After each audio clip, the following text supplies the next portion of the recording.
पुण्यामध्ये पहिल्यांदा राष्ट्रीय पुस्तक न्यासच्या माध्यमातून पुणे पुस्तक महोत्सव होत आहे। या पुणे पुस्तक महोत्सवाच्या निमित्ताने पुणेकरांचा सहभाग वाढण्यासाठी आणि पुण्याचं नाव अख्ख्या विश्वात होण्यासाठी अनेक विश्वविक्रम होणार आहे।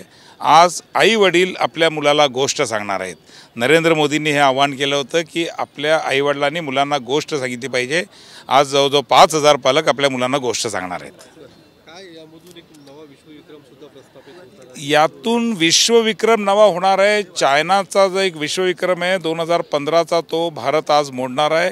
पण विश्वविक्रमापेक्षा वाचनाची संस्कृती वाढणार आहे आईवडिलांमध्ये आणि मुलांमध्ये। हे एक महत्त्वाचा विषय आहे सगळ्याच्यात। तसंच राष्ट्रीय पुस्तक न्यासाच्या वतीने पुणे शहरामध्ये पुणे पुस्तक महोत्सवाचं आयोजन करण्यात आलेलं आहे आणि 16 ते 24 डिसेंबर दरम्यान या पुस्तक महोत्सवाचं आयोजन करण्यात आलेलं आहे। आणि याच उपक्रमाअंतर्गत आज पुण्यातल्या SP महाविद्यालयाच्या या मैदानावरती पालक आपल्या मुलांना गोष्ट सांगताना आपल्याला पाहायला मिळतात आणि या संपूर्ण मैदानावरती पालक आणि विद्यार्थी आपल्याला पाहायला मिळतात आणि साधारणतः 5000पेक्षाही जास्त पालक विद्यार्थी एकत्र येत अशा पद्धतीचा हा उपक्रम या ठिकाणी पार पडताना दिसतो। आणि याच उपक्रमाचा नवा विश्वविक्रम सुद्धा प्रस्थापित करण्याचा प्रयत्न हा राष्ट्रीय न्यासाचा आहे। आणि पंतप्रधान नरेंद्र मोदी यांनी आवाहन केल्यानंतर या ठिकाणी राष्ट्रीय न्यासाच्या वतीने हा उपक्रम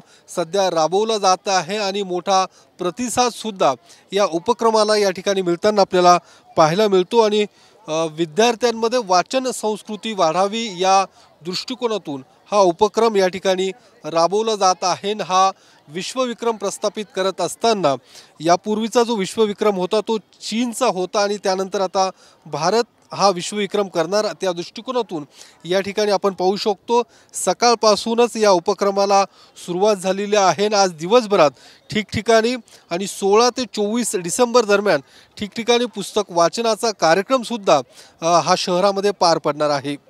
कॅमेरामन सुशांत राऊत सह योगेश बोरसे TV9 मराठी पुणे।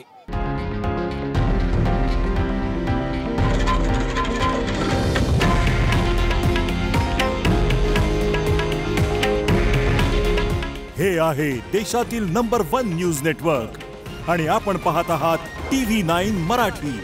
काळजी तुमची, हित महाराष्ट्राचं।